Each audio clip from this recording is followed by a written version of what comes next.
Pushkin. While Paul Banks is technically the lead singer of Interpol, he sees himself more as a member of a gang of musicians. Interpol formed in '97 after lead guitarist Daniel Kessler invited Paul, who was a student at NYU at the time, to watch the band rehearse. In 2002, Interpol released their era-defining album, Turn on the Bright Lights, to widespread critical acclaim. At the time, they were lumped together with New York City's emerging indie sleaze movement with bands like The Strokes and the Yeah Yeah Yeahs. Despite being pigeonholed by critics, the band surpassed expectations with their sophomore album Antics in 2004, further evolving their sound. September marks the 20th anniversary of Antics, and to celebrate, Interpol is embarking on an international tour where they'll play the album in its entirety. On today's episode, Leah Rose talks to Paul Banks about how he wrote the lyrics to key tracks on Antics. Paul also explains why he hasn't listened to rock music in over 20 years.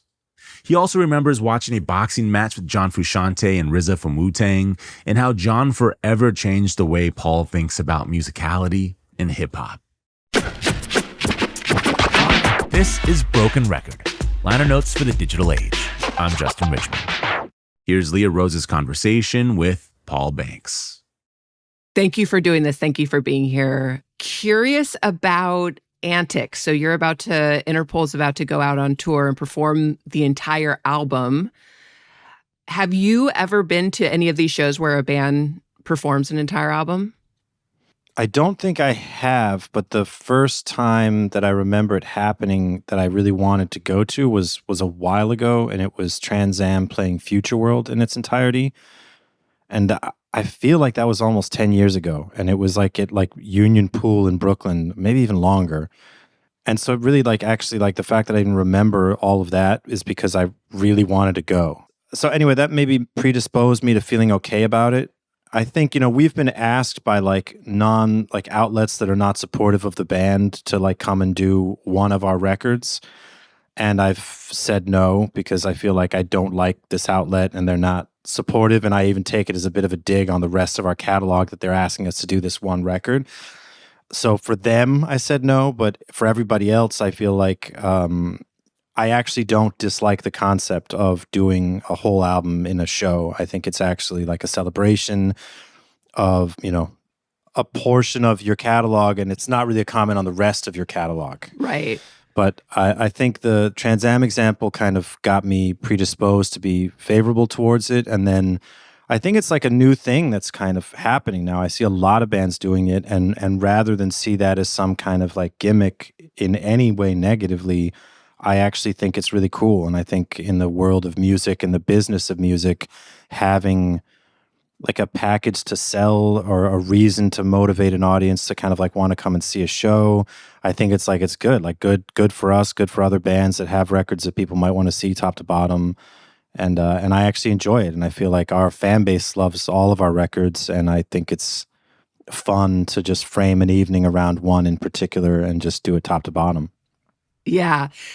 I saw an old interview with Daniel, and the person interviewing him was talking about Interpol's catalog, and they said the first two albums are Masterworks, and that sort of made the rest of the discography seem sort of like it wasn't up to par with the first two albums. And I felt exactly like what you were saying, like it was sort of like a dig on all the material, and I felt like it was kind of not the best way to frame the work.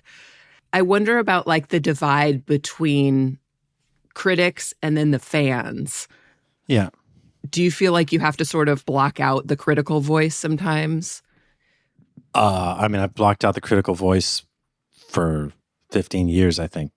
So yeah. But at the same time, if I was talking to someone that did frame our first two records in that way as being these are, masterworks, I don't take any of that stuff personally anymore either. And I think what we were saying before this interview started about kind of some humility that comes with age. It's I'm just very honored that people care a lot about those first two records. And I understand the way that a band's first effort, the first emergence is always going to have a special place in people's heart.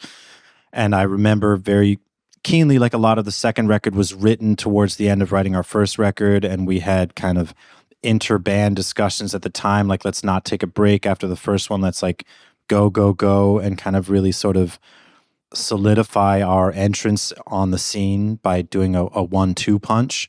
So I think even from our point of view, before Antics even came out, we viewed it as like albums 1 and 2 are going to be, this bundle in a way of like us making our entrance and then, not having a sophomore slump, but rather kind of like, let's really establish ourselves. And at the time, Carlos wanted a big break, and it was like we had to kind of wrangle him back to being like, man, this is not the time to stop right now. Let's keep going.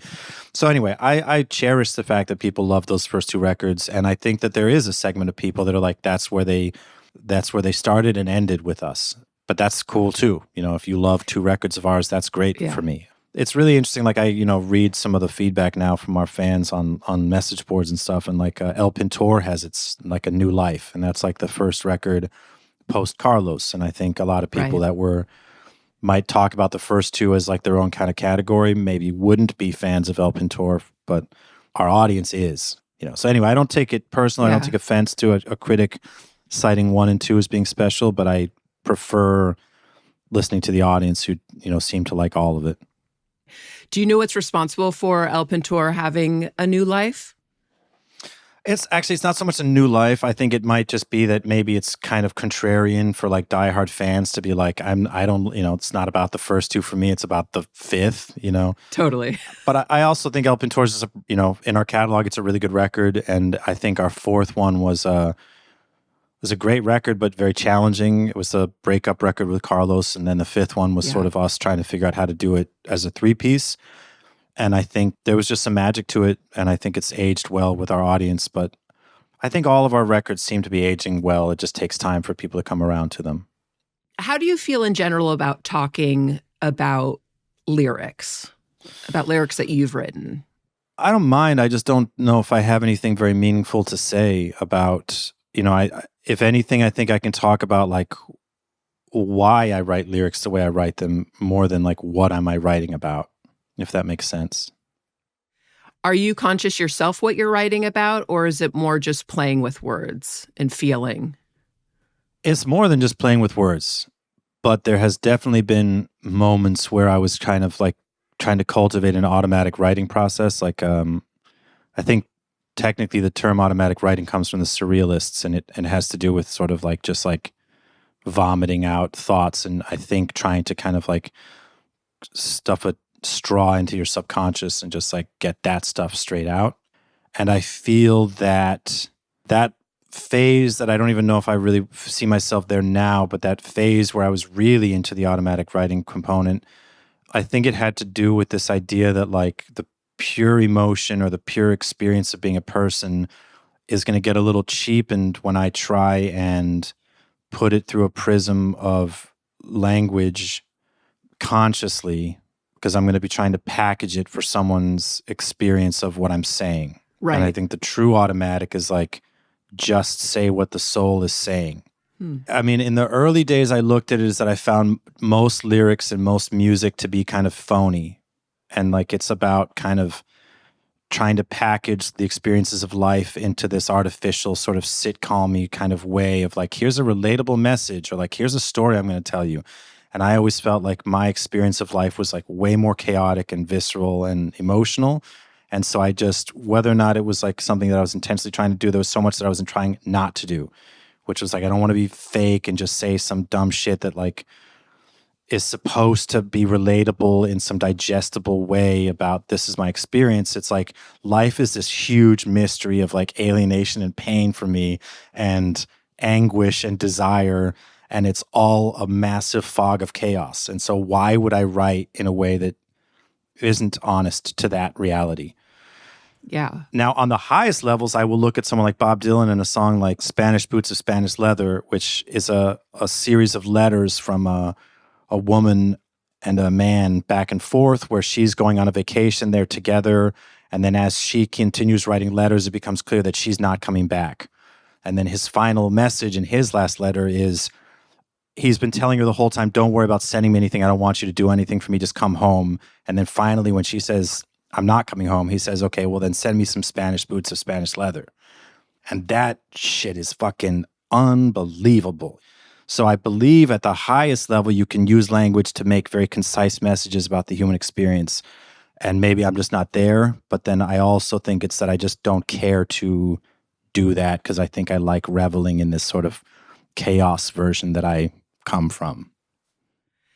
Are you satisfied with what you write? Is there anything that you've written that you feel like you've really nailed it and you've been able to express yourself sufficiently?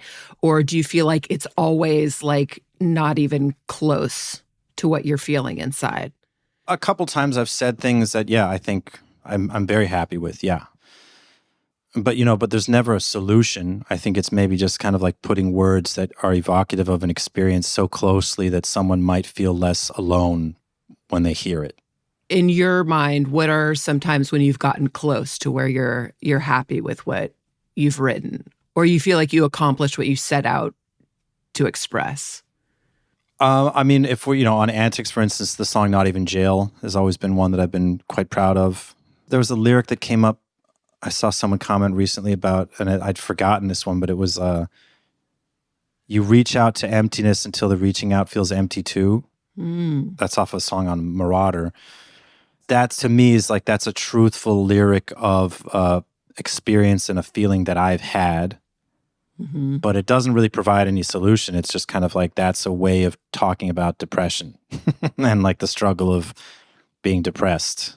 And so I suppose maybe there's something cheap in that I'm just doing a snapshot of a feeling and I'm not actually putting it in a larger context or like providing a solution, but I kind of also don't care. I don't really feel a responsibility. Yeah. I don't feel a responsibility to do better with my lyrics. I think I just do it for my own satisfaction and benefit. And again, also like, because I have this view about like what language is, sometimes I even just kind of find it kind of funny that like, like every argument, every side of any discussion, I feel like I can always sort of formulate like a viable counterpoint of like present any argument from any side. And I'm constantly, even in politics, I'm constantly trying to listen to sort of like how the other side puts together their stream of logic. And I'll find like, oh, this is where I feel like it gets disingenuous, but it's not really like, but the way they're doing it is like, most of the language is true, but then they're kind of like getting deceitful with this little thing, but like a lot of people aren't going to pick up that that's where they fall into like total BS. So I find like language just to be this thing that's like can be used for such manipulation, and I sort of feel disdain for participating in the manipulation and the deceit that language can weaponize. And so I think that's also part of why my lyrics are often kind of like, they're just like outside of that whole game. Like I don't want to convince you of anything.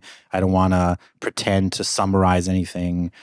And also these words themselves are providing some of the confines to what we're even able to express. So by sort of reshaping how words get put together, it's almost like maybe different ways of thinking can come from that. It's like putting the cart before the horse. Like rather than you have the thought and find the language for it, like you find the thought by constructing language. And it's, that's fun for me. Yeah. How do you get into that state? Like, it seems like there would be some sort of like transition that needs to happen from normal life to a place where you're open subconsciously or you're trying to access this part of your brain. Is there something that you do? Is there something you imbibe, take, smoke, sit somewhere particular? Like, how do you get into that place? I mean, I smoke weed, but I don't think it's necessary. I had a large phase, a couple of years where I didn't do anything. And my work was, I liked my work from that phase. I think it's not needed, but I do smoke weed. I generally smoke weed when I'm playing music or writing music. But the other thing I would say about lyrics that has to do, and it comes to answer your question, is that also I found in the first days of Interpol, when I was writing some poetry and like doing journaling and things like that, and then I tried to put some things that I'd already written into an Interpol song, and I immediately was like, that's horrible and I hate it because the hi-hat pattern is doing this, and I definitely want the vocal to be completely tailor-made to the bass line and the drums. And I'm not having a single extra syllable or a consonant in the wrong place or wrong vowel sound relative to the music. And I realized like the music is first, and the kind of like the melody and the cadence has to be married to the music. I think when you hear like, Bob Dylan or Leonard Cohen, sometimes they'll have like a real mouthful of a line and it's such great poetry that it doesn't matter. But like, I was more interested in like, I don't want to shoehorn in great lyrics into the song if the song has a different kind of cadence. So I just started writing for the music. So the getting into the place to write lyrics has to do with like getting into the zone with the music. And that for me is just a matter of like, I could just take a walk with headphones and then I'll start hearing vocal ideas. And I don't need weed to do that. I just like to smoke weed and do that. Does that feel like a gift that you can come up with vocals and melodic ideas? It doesn't feel that way, but I do acknowledge that it's not something that I think everybody does and can do. And I can't do that. Right. At Yeah. all. No, I will hear. I mean, and that's part of what makes my partnership with Daniel special is also that many times when I try and write vocals for other people's music, I will just hit my head against the wall and I can't get anything. And I can get like the garbagest garbage, like the worst fucking lyrics and the worst melodies. And even the other person, I can sense that they're kind of like, shit, that's not that thing that I was looking for from you. Right. And so I think that, Daniel and I have a special chemistry where like his music in particular, I hear loads of things immediately. I hear like, oh, I That is could so do that. cool. And yeah, even more so sometimes than with my own writing. It's easier to write vocals to Daniel's chord progressions often than it is to write vocals to my own chord progressions. Yeah, so I think it's a gift, but it's a fickle gift. But how cool that you found each other. I mean, I think about a lot that so many incredible groups that exist just happen to like go to high school together. Like you think about like Outkast, like Big Boy and Andre just happen to be in the same high school at the exact same time. And they're like perfect together. Yeah. Yeah. And what you're saying about Daniel, it's like, that's just so amazing. Like, how do you explain that? No, I know what you mean. I think it's really, I guess I was probably thinking about like idols the other day too, about kind of like, how do you get like such a like great vocalist and then like this great guitar player and like, where did they meet? And like, was that guitar player just like being awesome somewhere until some band came up to him and was like, do you want to be in this band? And so basically to answer you, I think that the answer is sort of yes. I think that like when you're someone who's like a born artist, you are born to be a musician, you cultivate your own thing to such a high degree that you're not really interested in anybody that's not kind of at your level. And then I think that just automatically weeds out like tons of people. And then when you do find someone that is sort of either has slaved for their craft as much as you have, or just has a similar sensibility and has given as much to their craft, then it's like kind of makes it easy. It's like, okay, well, I feel like safe and like my time is worth it to spend it with you because I see in you what I see in me, and I haven't seen that in anybody else, and that's why I don't like bother jamming with anybody else. That's a really cool way to think about it. Yeah. But oftentimes those partnerships come when people are so young. I mean, also, I was not looking to meet somebody. I wanted to be a solo artist. I had no interest in being in a band. And I think Daniel just saw me. We did a study abroad thing in Paris, and I had my guitar with me and was trying to busk. And I think he just asked me, you want to come and see my band rehearse like after we'd known each other for like a year and a half. And I went and saw him, and he had Carlos in the band. And it was just like, okay, this music is so excellent that now I'm interested in working with other people. But other people had been around. I had jammed with other people, and I just didn't want to be in a band until I saw the right band. What was it about their sound that you were attracted to? Do you remember? Or was it an energy thing, or was it the sound? I mean, it's all of those things, and also just being like light years ahead of everything else I'd ever heard anybody doing. I mean, you meet a lot of people that are technically proficient. Yeah. Within a 5-mile radius, there's like 1,000 guitar players that are better than me at, technically better guitar players. But to be able to write music that's compelling, like Daniel and Carlos were playing PDA when I came to the first rehearsal. And it's like, it was, amazing music. And Carlos was someone who I had to admire. He was in my dorm. He lived in my dorm, and I already had seen him and was like, I love this guy. This guy's fucking crazy. What was he like back then? Well, he was in my dorm, I was like, however old you are, freshman year of college. So I was like 17. He was probably like 19 or 20. And he was wearing a monk's cassock or a priest cassock, like the full length black, like cloak. Wow. And he had like jet black hair and like a big crucifix and like a skirt and like a jet black t-shirt, like skin tight. And he just kind of like glided like Nosferatu through like the courtyard. And this is like a college dorm, which is like a bunch of dumbasses. And like this fucking Nosferatu looking motherfucker, like dead serious in the elevator and like walking across the courtyard. And I was just like, man, that's the real deal. That guy's out of his mind. And I love strange characters. And so I love how he was so authentically himself. So I hadn't spoken to him. He didn't seem at all approachable, but I did have I was like, oh, that guy's cool. Yeah, I was going to say, how do you approach a guy like that? Like, what's your opening line? I didn't. I just saw him in this. Then I walked into this rehearsal and was like, oh, there's that guy. So that was a good, cool. Good start. Do you remember like how you actually started talking to him and like how your impression of him changed once you guys were actually able to just kind of like shoot the shit? Carlos was always difficult, but yeah. And then also it's kind of like an interesting thing is we weren't friends, so we became friends from writing music together. So it's more about like, there's the respect that like you're worth my time. Like it's okay with me that you're in this room writing songs with us. But I think Carlos had, there's ego battles that went on. Yeah. And I think I was more, I guess a little bit more loose. And I think he was a little bit maybe more guarded towards me. I think I was like a threat of something that he had. I think he had something going on with Daniel. And I think I actually I later came to realize like in some way like a threat to a creative bond that I think he felt he had with Daniel. And then I was just some pot smoking, kind of a little bit looser personality in the mix. Got it. So anyway, it was the glue that sealed us together was respect. That was, at the end of the day, I was like, yeah, but you guys are fucking amazing musicians. So I'm down to put up with whatever weird ego stuff is going on. And it was like bumpy in the beginning. I like quit in the beginning and then I rejoined on the condition that I be the vocalist, I think was my condition to rejoin. Because I wasn't even the singer in the very beginning. We have to take a quick break, but then we'll be back with more from Leah Rose and Paul Banks. We're back with more from Paul Banks and Leah Rose. Was it hard for you to muster up the confidence to be a front person? Like, where does that come from and how has that evolved over time? I mean, it's interesting. I think, I've never really seen myself much as a front person.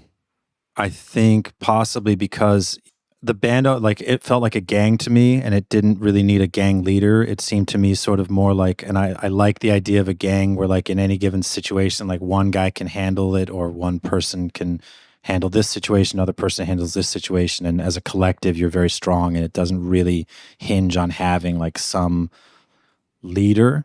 Yeah.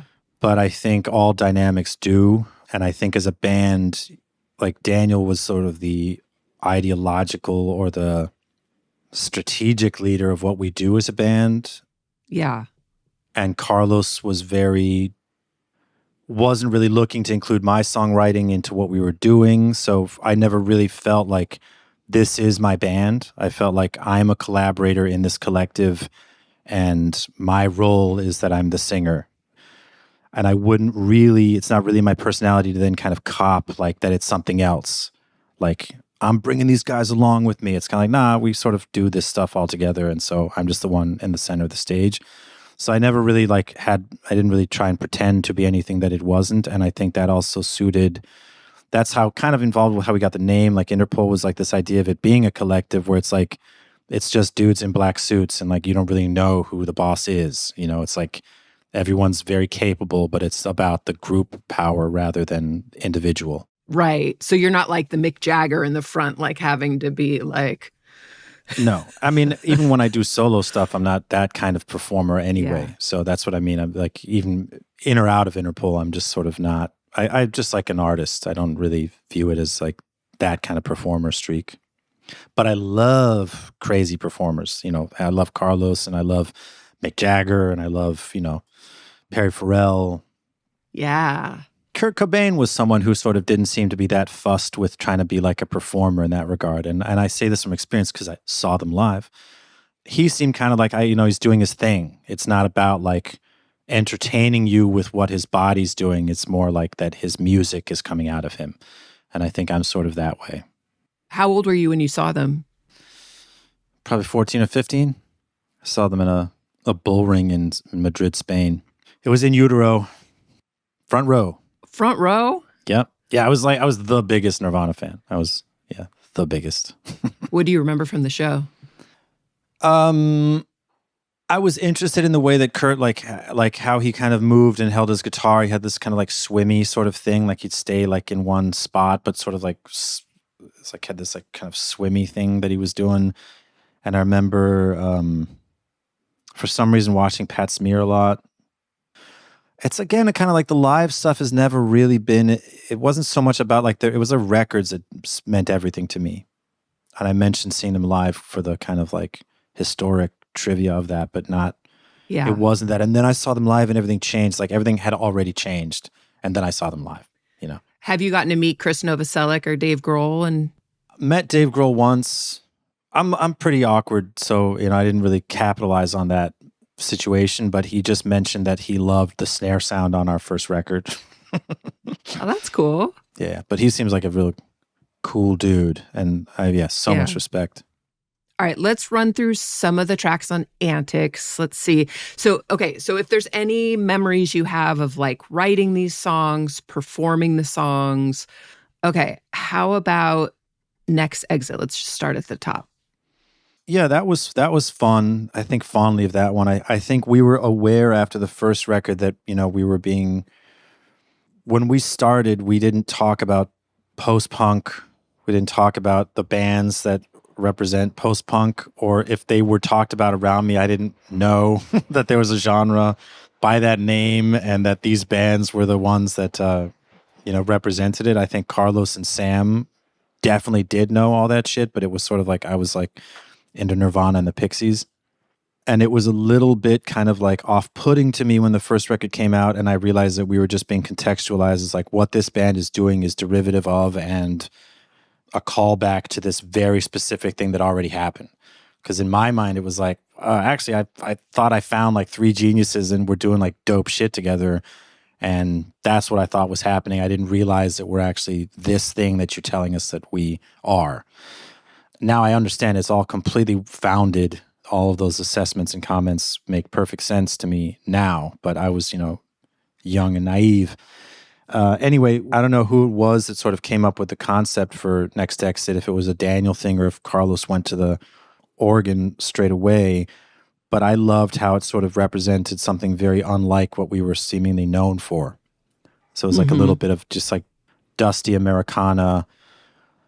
Even just that, the fact that it like felt like Americana, I kind of felt like I really liked that we're doing this song, and I really liked that this song is the first one that we're, kind of constructing it like an intro to a record, because it's not what's expected. It's not cold. It's not, da da da da da da da. It's like got a completely different vibe, and I really liked the dashing of expectations in a way that was very honest and earn it. It's like we're also huge Roy Orbison fans, like everybody in the band, for instance. So it's like genuine to us, but it felt like, but this is going to be a little bit of a left turn for some people who are expecting something else from us.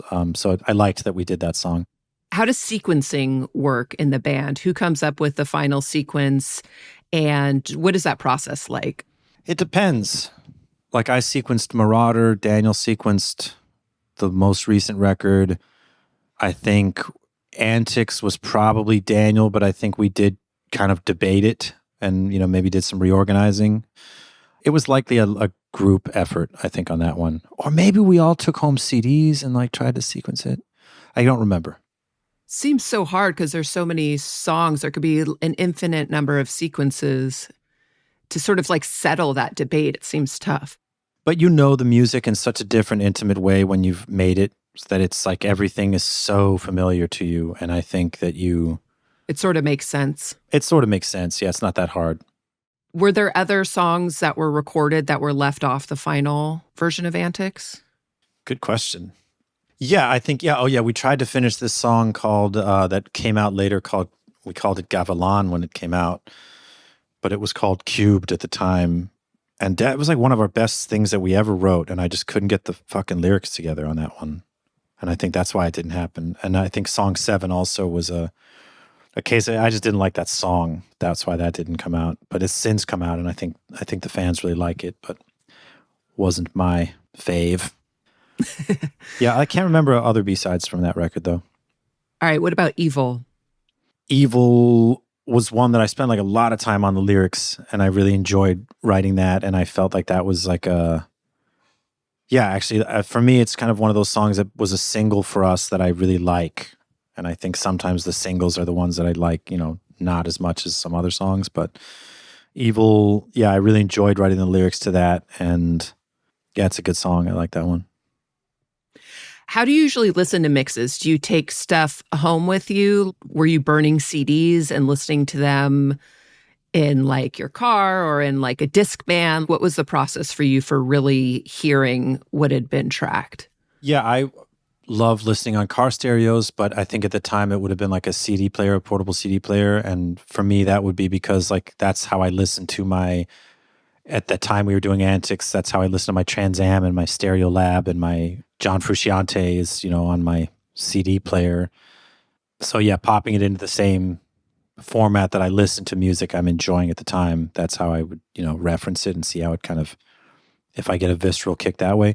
And then there's, this funny thing with music. It's like there's the honeymoon phase right around when you're mixing and mastering where like I love it and my heart is totally open to it and it's like great. And then that ends and then I like kind of can't listen to it anymore because I'll only hear shortcomings and things that bother me about it. Once it's out? Yeah, once it's out, yeah. Or even once it's soon to be out. Do you think it's because at that point you're letting go and you're not able to tinker anymore?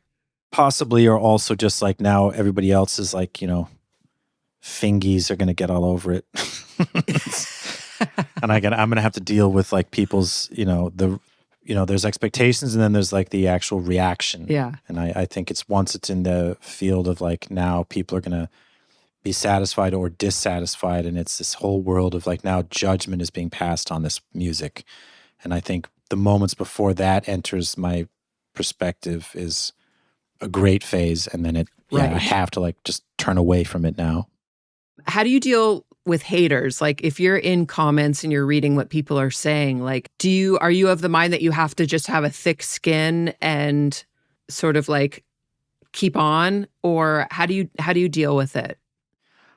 I think I read like the first half of a review of like our second or our third record. And that was the last thing I ever read, like critically about the band. And then I didn't read or pay attention to anything until like the last record. And then I guess like getting more familiar with sort of the world of Instagram and stuff and like seeing things on YouTube. I actually like do now read comments. I don't read any critical anything, but I read like audience comments. And I don't know, it's generally pretty nice is what I found. It's actually like, so, I mean, I'm sure if I read any kind of like actual official review, I'd probably be super pissed and bummed, but I just haven't done that since like 2006. Do you read reviews of other bands that you like? No, I don't give a shit. No. No, I mean, I support the form of criticism. I think it's important and no disrespect, but no, it's not really for me. And it's even like laughable to even think about that. I generally kind of know what I like when I hear it, and that's all I need to know, No, that's great. I imagine it could be soul crushing to put so much into something and then have somebody who's not even a musician just kind of like shit on it. Yeah, and they can be it's like brutal. And it can be so persuasive too, because they can write a story or sort of like subconsciously form an opinion in people's minds about the whole like impetus of a project or the motivation, and then people just like think that that's reality. Yeah, and also it's like it's really out of sync with like I just felt like my process is more pure than that and like less contrived than that, and the way they write it is though like, oh, they were trying to do this and they failed. And it's like, I don't know, I was just trying to do cool shit that felt fun actually, and like I don't really know if I could fail at that. But you framing it like they were trying to do this or that. But I mean, it's also sometimes criticism is great and insightful and blah, blah, blah, but I don't need to hear about it for my own work. Totally. How did you find John Frusciante's work? I think it was his first solo that you really liked. Neanderlades. What was your experience finding that album? Yeah. I was in a dorm freshman year at NYU, and my roommate was this kid named Phil. Well, we had 7 of us in this dorm, but Phil, he was Chinese American, but I can't remember his last name. And he introduced me to Centrado and Sebado, and he introduced me to that John Frusciante record, Neanderlades, and usually just a T-shirt. Yeah, he had some great music that he was into. But for me, you know, like Blood Sugar Sex Magik was a huge record for me. And the song I Could Have Lied was one of the most important tracks, you know, in the early days of starting to play guitar, even before Nirvana was the thing that like made me decide like that's what I'm going to do with my life. But, you know, right before that, with Blood Sugar Sex Magik, like, and it's particularly like the guitar in Under the Bridge and the guitar solos in I Could Have Lied, where I felt like goosebumps. And as like my 13, 14-year-old brain was like going like, holy shit, with the feeling that this is giving me. And then you see John Frusciante in the video for Under the Bridge, and it's like, okay, that's also the coolest guy to ever do it. The hat. Yeah, the whole thing, like the slouch, just the whole thing, like he's the fucking goat. And so that was the impression I had. So when I heard he's got a solo record, I was like already kind of like, oh, cool, I want to hear that. And then I just loved that record. Have you met John? I did meet John with RZA, yeah. And again, you know, sorry, just refer back to my Dave Grohl comments. I just, you know, I don't know. If you give me like 16 visits with somebody, then I'll break through. But you can loosen up. If I got to make an impression like one time, it's just I think I failed. He was fascinating. I was at his house to watch a Mayweather Canelo fight, actually, because RZA and him are like besties. And so I was working with RZA, and they just brought me along. And I mean, it was epic. I mean, Frusciante was working on a hip-hop record that he was producing at the time, and he played that to me, and I was floored. It was incredible. And some of the things he told me about hip-hop I had never thought about. And like, you know, I was very impressed. He's a very incredible individual, but I didn't feel like, you know, I didn't give him my phone number or anything, and that was that. You didn't become besties. No, that's like a proper hang, though. I thought you were going to say you like cross paths backstage at a festival or something. No, it was, you know, we had some chats. That's cool. Do you remember what he was talking about with hip hop? Well, one thing was I was talking about how I love like the cadence and how I've always felt like I'm just more interested in hip hop than rock music since like the beginning of Interpol. Basically, I haven't listened to rock in my free time at all in the last like 20 years. And one of the things I say about hip hop or in the early days was that it was just like a much more fertile genre. Like that's what I used to say in like 2002 when we were doing our first, like that I don't care about the genre of rock and I just care about this other genre. But what I would say is like the lack of melody in the vocal means that the lyric has to be a little bit more impactful, and also like the flow and the rhythms are more interesting. And like I was saying that kind of standard thing that I say about hip hop to John Frusciante, and he's like, whoa. There definitely is melody in the lyrics of hip hop. And I was like, huh, okay. And he basically explained to me that like it's not what you would call like, it's not like the absence of pitch. Like there is pitch in like, there is note choice in a rap lyric. Yeah. And now I kind of seem like, oh yeah, that's kind of obvious, or it would sort of sound clashing. But in the same way, I almost looked at like spoken word. It's indeterminate pitch, I guess you call it. Like it doesn't matter what note the voice is hitting. And I looked at hip hop that way, and he kind of corrected me. I think he also said some stuff about like drum production that I can't remember offhand, but like it's definitely some like mad genius kind of stuff. Yeah. Like he's definitely on another level. Like somebody who has perfect pitch and can hear pitch and everything? More than that, it's like they just can like see details in everything and in like keep track of them in their mind and have kind of like aesthetic preferences over dimensions that most of us don't even notice. It's so cool. Yeah. It's like kind of like a wizard perspective. It's as I say, it's like It's like having preferences in things that the rest of us might just be like, I didn't know you could have a preference on that matter. Right. Spending so much time with RZA, did you get a wizard feeling from him as well? Or what was your impression of RZA? Yeah, RZA's a bona fide genius. Whatever lore or aura people attribute to him without knowing him, I would say that it's definitely true. You know, he's definitely not not a regular person. He's really a genius, musically, and kind of someone who's done a lot of work on themselves spiritually. You can tell. Yeah. I've never heard him say a negative thing about anyone ever, which is like, I think Wow. he's the first person I've ever been around that's like that, where it's like he doesn't operate in the kind of like pettier levels that a lot of people, myself included, do. He's just sort of like geared around, I think, joy and creativity. And he's like a really affable person and just really, really, really intelligent and gifted.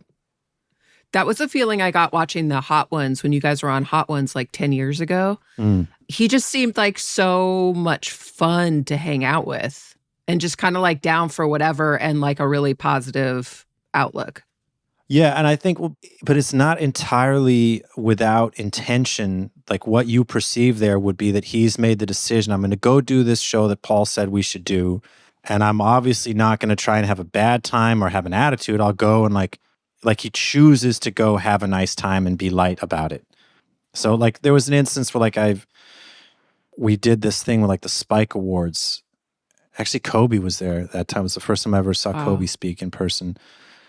R.I.P. Yeah, I had no idea. He was like super intelligent guy. I was like, I wasn't aware at the time how intelligent Kobe clearly was. But anyway, so like RZA gets up and he like does this like he like presents like the next awards. So like first we're like at a table together, like in these nice suits that we got for the event, and then he gets like ushered away to go like, you know, perform like the intro to some category on camera, and he just like nails it. And he even like kind of, I could tell he sort of like improvised off of what the teleprompter was saying. He was just like completely relaxed and like charismatic and funny and likable and blah, blah, blah. And he came back to the table and I was sort of like, man, how do you do that? How do you just go up there and just go to like fucking hit a home run like that? He said like, well, I just think about the fact that like I'm the guy in the cool suit. So the guy in the cool suit would like be cool. And I realized it sounds like so simple. It's like, don't overthink it, but he like inhabits the mode that he chooses to inhabit in that moment. I think a lot of us are sort of more at the subject to the environment we're in to impact how we conduct ourselves. And I think he's someone who chooses how he's going to conduct himself. And the environment is sort of, you know, the recipient of that rather than affecting that. Right. No, that's incredible. Did you get a chance to ask him like stories about Wu-Tang, or did you learn anything about the history of Wu-Tang or any sort of like anecdotes about the group that kind of blew your mind? Yeah, it was one thing that he said about how like when they would want to go to like a concert or something, I think he said they'd bum rush the door. Cause he'd be like, cause we'd just be like, you know, 8 or 9 giant dudes. And like the bouncers would be like, what are we going to do? So we would just bump. And I was kind of like, cause I met also like Method Man and Ghostface are huge people. I don't know if you know that, but they're like large dudes. And RZA's big too, you know. So it's just kind of like this idea of them kind of rolling around Brooklyn being scary as hell. Also, I mean, I guess like the miniseries now that RZA has done has shown some of this stuff, but like he told me some stuff about the actual criminal exploits of certain members and how they were like really legitimately scary dudes. Any ODB stories? I just got the feeling that he really, really loves ODB. Yeah. And I think ODB was like had a special place in RZA's heart. I think ODB is like a really pure, unadulterated creativity that I think was maybe just like really something to behold. Yeah. Like even they, you know, one of his names, like there's no father to his style is something that they would say. And I kind of think that's a great way to look at ODB. It's like that just comes from nowhere. Yeah, I remember like when I first started working with RZA, I was like trying to tell my mom, like, you know, basically like the Wikipedia article on this person is not at all going to give you the entire picture of how important this person is. Like this person, as the years go on, people will start to give him the credit of being someone very important in the history of music on a number of levels. And really magical person. After this last break, we'll be back with the rest of Leah Rose's conversation with Paul Banks. We're back with the rest of Leah Rose's conversation with Paul Banks. All right, let's talk about a couple other tracks from Antics, just so I don't leave that just high and dry. Is there any song in particular that stands out to you that you remember like recording or writing? Take You on a Cruise was a special one because that was a song that I had no vocals for. Oftentimes I would sort of just be focusing on writing my guitar parts while we were writing songs, and there would just be like, that was the song that was an instrumental until we were in the studio. And then I remember it was the one time where there was like a Pro Tools rig set up downstairs for me, and I just like worked by myself, I think even overnight, and wrote the vocal top to bottom. And then I think the next day, like Daniel came in and like, you know, they played it back for him. Daniel often mentions that that was like a very powerful moment for him because it went from like having no vocal to having like the complete treatment to Take You on a Cruise. It was also kind of good because that song has like a little bit more of a low key temperament than a lot of the other music. And it has to do with the fact that it was written by me just like this, like with a microphone in front of a computer rather than in the rehearsal room, like yelling over Sam's drums. It was more intimately composed. And I think that was like a good thing to put in our body of work at that time. Like it's a little different. And I love that song. Yeah. When the album was out and people were listening to it and you started playing live, what songs could you see the audience responding to first? Evil was a big one. Slow Hands was a big one. Narc is one that to this day people really like, and I really like Narc. That's probably a personal favorite for me. Yeah, talk about Narc. Anything you remember from writing that or recording it? I remember writing some of the lyrics in Tompkins Square Park while I was walking around, and it's interesting that I would remember such a specific moment, but I literally remember kind of like choosing to like hold off on a vocal delivery until the second chord of my guitar progression, like blah, blah, like I remember mapping out where I would sing in the verses while walking around Tompkins Square Park on like a sunny day. And then I remember writing more of the lyrics to that song, Narc, in a cemetery next to the studio in Connecticut. So obviously I didn't write everything in Tompkins Square Park. There was still some stuff I was doing while we were recording the record. So yeah, it's funny. I remember 2 different lyric writing sessions and where I was for that one song. Is there anything that you've gotten specifically from listening to hip hop? Like, I know you were talking about cadence. Is there any inspiration you've gotten with your own performance or your own writing style? I used to subvert, like, I loved the braggadociousness of like a lot of hip hop, the kind of like, you know, I'm the shit and like, this is all my cool shit that I do. And I felt like, obviously, I like don't feel like that, but I like the idea of a person with a microphone. So I will have lyrics where like I'll say something like the tone is that I'm bragging, but what I'm saying is something crazy, or like I'm timeless like a broken watch, I make money like Fred Astaire. That's sort of my, like imagine if a rapper was saying that, and it's kind of like, well, what, is that even something to brag about? I mean, what do you even mean? But sort of like my surrealistic bent on the braggadociousness of like, of the self-aggrandizing tropes. Yeah. How many different languages do you speak? Spanish well, and French pretty well, and English. And Spanish, so you speak Mexican Spanish and Spanish. It's a little bit different, right? Like different dialects. Yeah, my accent is much more natural in the Mexican dialect, yeah. But I learned the Spanish one. I lived in Spain for 4 years and then Mexico for 1 year, but the 1 year in Mexico, my accent became better with Mexican Spanish than it ever was with Castilian Spanish. Is it a little sort of like looser, the Mexican Spanish? Yeah, I mean, Castilian Spanish has like a real, like, kind of like an edge to it. It's like a thickness. And Mexican Spanish is more sing-song. And then slang in Castilian Spanish and Castellano is like a really fucking edgy and like dark, and like they say crazy shit. Like the turns of phrases like me cago en la leche and like all these things that are like just I don't even want to translate it, but like it's like offensive and edgy kind of ways of saying like holy shit. And Uh-huh. in Mexico, the slang is a lot more kind of like playful, and there's like a lot of it spoke more to me, the kind of the dialect in Mexico, and the word play and the language feels like very alive, and like they say really funny like turns of phrase, and just like it's like on a wavelength that really resonated with me. And then I had friends that were just like really genius, like very funny. And Yeah. also in Spain, no one spoke to me in Spanish, but in Mexico, I was like the güero gringo who spoke Spanish, so they actually would speak to me in Spanish. So I got like kind of more practice there. Was it hard moving to I mean, not only going to new schools, but going to new countries? How did you make friends? Did you have like a strategy for getting in with people? No, no. I mean, I went to 3 high schools in 3 countries, Wow. but I was like badly bullied before I moved to Spain. Like badly bullied, Really? like assaulted at school. Is that in Jersey? Yeah, like collective bum rushed, and Oh, like no. I got the shit kicked out of me a lot in New Jersey. Wow. Yeah, like 5 or 6 instances of pretty dramatic violence, like at school. So when I moved to Spain, it was like, cool, let's fucking let's get the fuck out of here. And then when we moved from Spain back to New Jersey, and that was the Oh, one where I was great. sort of like, yeah, same school system, same house. And I just had this incredible experience, like going out to bars and like bonds. Like my best friends now are friends that I made in Spain then.